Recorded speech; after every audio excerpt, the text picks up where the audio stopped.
These institutions, these unseen pillars of civilization, must remain strong in America, and we will defend them.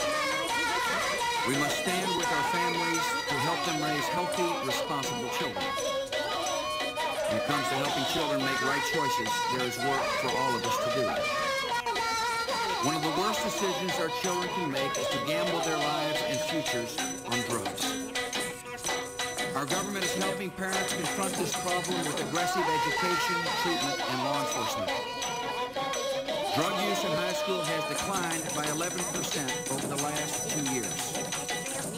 400,000 fewer young people are using illegal drugs than in the year 2001. In my budget, I propose new funding to continue our aggressive community-based strategy to reduce demand for illegal drugs. Drug testing in our schools has proven to be an effective part of this effort. So tonight I propose an additional $23 million for schools that want to use drug testing as a tool to save children's lives. The aim here is not to punish children, but to send them this message: we love you and we do not want to lose you. To help children make right choices, they need good examples. Athletics play such an important role in our society. But unfortunately, some in professional sports are not setting much of an example. The use of performance-enhancing drugs like steroids in baseball, football, and other sports is dangerous, and it sends the wrong message. That there are shortcuts to accomplishment, and that performance is more important than character. So tonight I call on team owners, union representatives, coaches, and players to take the lead, to send the right signal, to get tough, and to get rid of steroids now. To encourage right choices, we must be willing to confront the dangers young people face, even when they're difficult to talk about. Each year, about 3 million teenagers contract sexually transmitted diseases that can harm them, or kill them, or prevent them from ever becoming parents.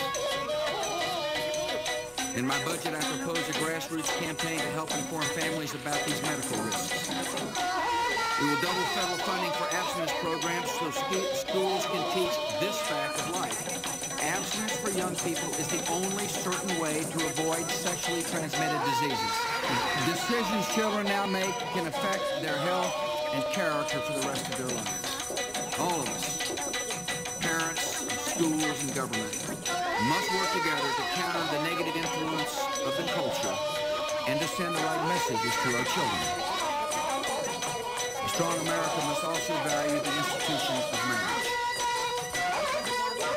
I believe we should respect individuals as we take a principled stand for one of the most fundamental, enduring institutions of our civilization. Congress has already taken a stand on this issue by passing the Defense of Marriage Act signed in 1996 by President Clinton. That statute protects marriage under federal law as a union of a man and a woman, and declares that one state may not redefine marriage for other states. Activist judges, however, have begun redefining marriage by court order without regard to the will of the people and their elected representatives. On an issue of such great consequence, the people's voice must be heard.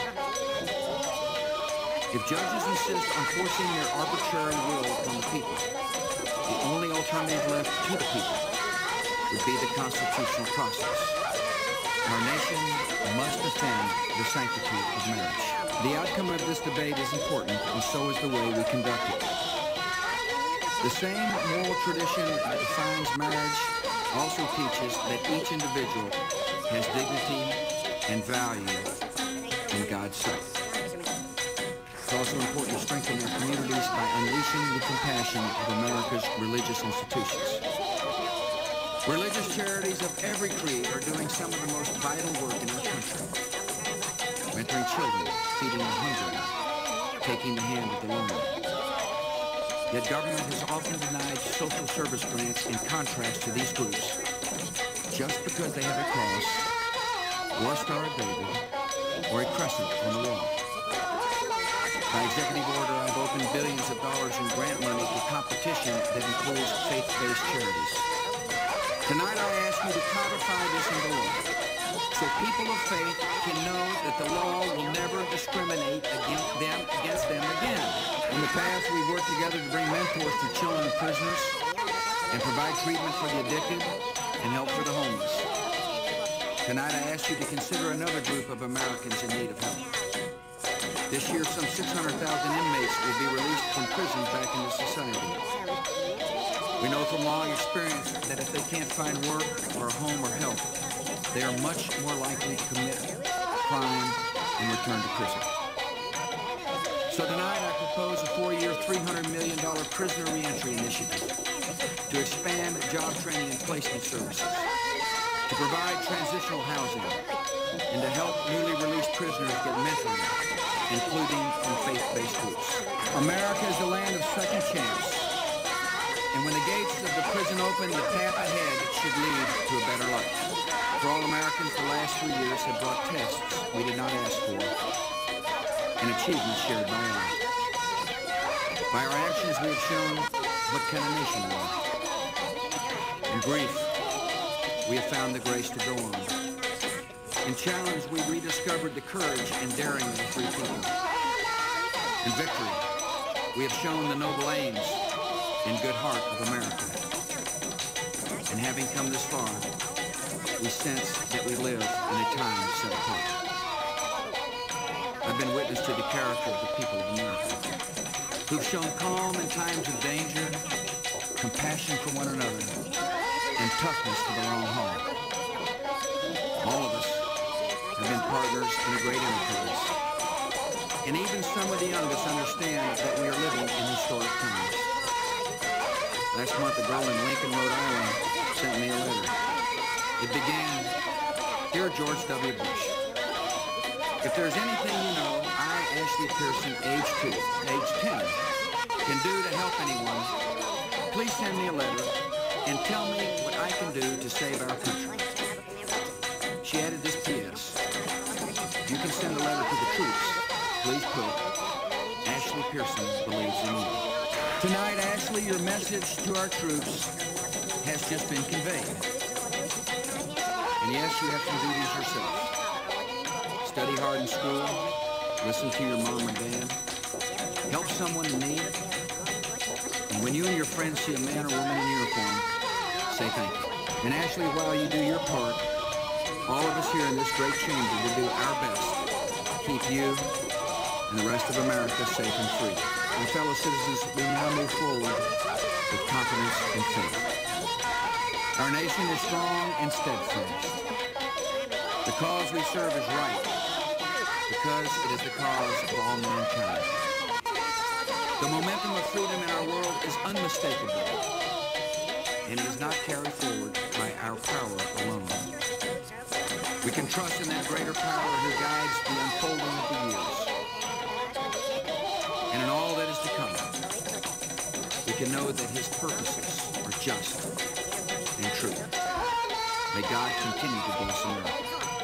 Mr. Speaker, Vice President Cheney, members of Congress, distinguished guests, and fellow citizens.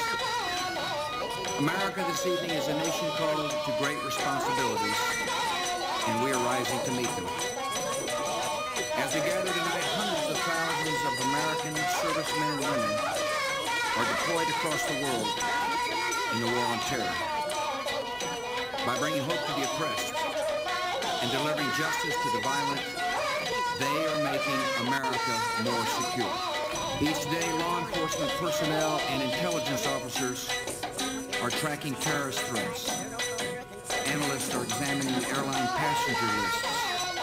The men and women of our new Homeland Security Department are patrolling our coasts and borders, and their vigilance is protecting America. Americans are proving once again to be the hardest working people in the world. The American economy is growing stronger. The tax relief you passed is working. Tonight, members of Congress can take pride in the great works of compassion and reform that skeptics had thought impossible.